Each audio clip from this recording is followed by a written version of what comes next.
Demonstrasi pihak keluarga korban bayi meninggal di RSUP Wahidin Sudirohusodo digelar di Gedung DPRD Sulawesi Selatan.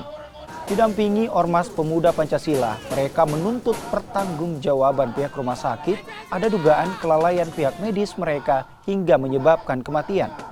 Sejumlah perwakilan demonstran sempat bertemu dengan pimpinan Komisi D. Pihak Dewan berjanji akan memanggil pihak rumah sakit untuk dimintai keterangan.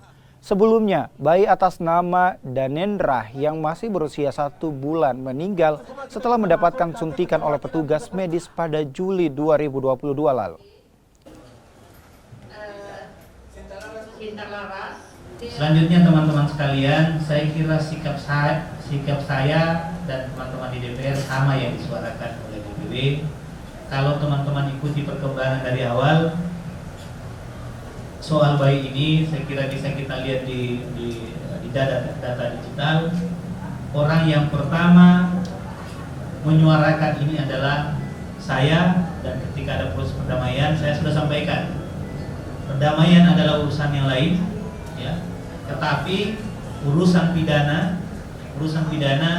tidak boleh kita kesampingkan.